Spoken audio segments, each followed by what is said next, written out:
I want to look at the world through the customer's eyes, taking our own glasses off, because our own glasses distort our worldview. Put your hands up if you've been a Tetra Pak person for more than 36 months. Put your hands up if you've been a Tetra Pak person for more than 36 years. Wow. Round of applause. Fantastic.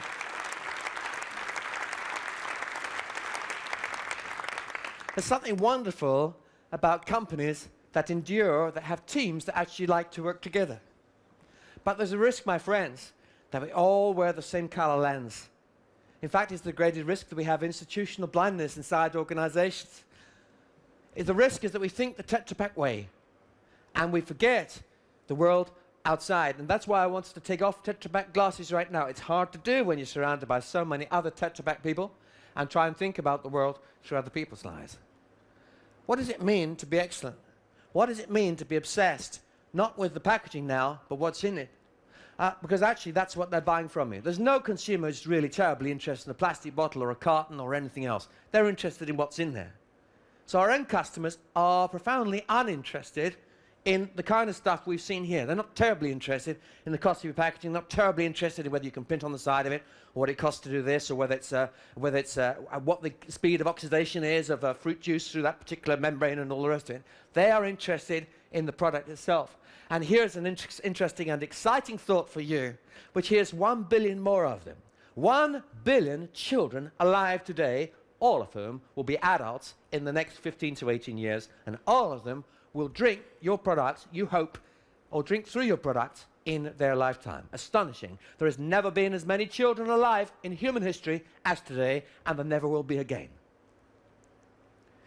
300 million people moving from where? From rural areas into cities in China alone, according to the Chinese government, just in the next decade.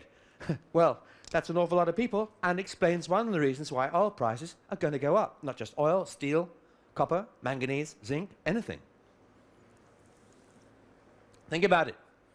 Up until recently, we had 40% of all tall cranes in the world in China, not just in China, but just in a few cities along the coast. This is just only one country that's starting to grow. A big country, but we have India as well. These countries, as they urbanize, they suck in resources. There's a powerful drive for growth, and we've heard these stories before, but one thing's going to change. In 2000, 10 years ago, we were talking about the growth of emerging markets, and we all nodded wisely, and we added noughts onto our turnover figures for India and Malaysia and Singapore and Indonesia. Who's here from Indonesia? Vietnam. I was talking to someone from Vietnam earlier today. China. Who's here from Malaysia? Who's here from India? You know, we've been excited about these markets for 20 years, but I'll tell you there will be a difference.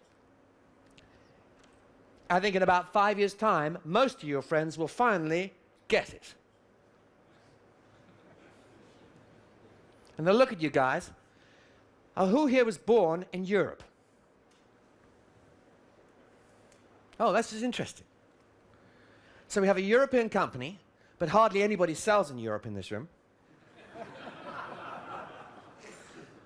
Most of you have been here for 35 years, but you're now living in Singapore, Malaysia, Hong Kong, China. Who's here from Madrid? Oh, one. Round of applause for him. Okay, he's the only one left. So you got it 10 years ago.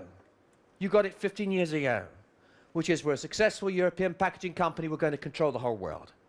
And you send out your very best teams, and you're doing that.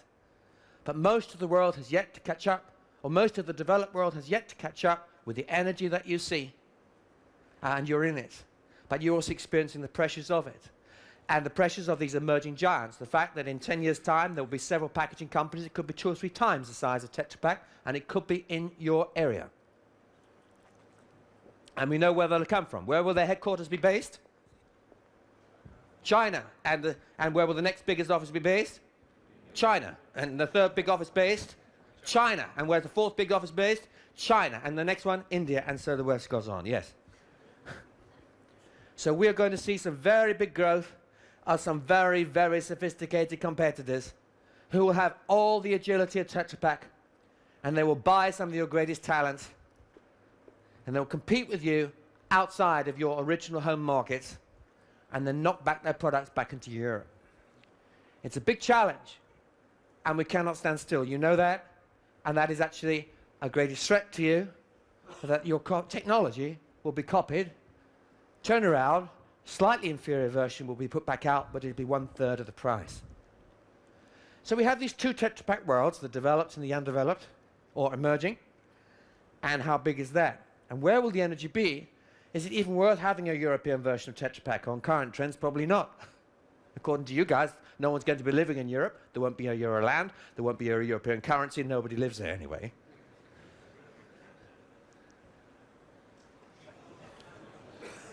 We laugh. What is this about, my friends? This is about some of those 1 billion children on the move. And where are they moving? North.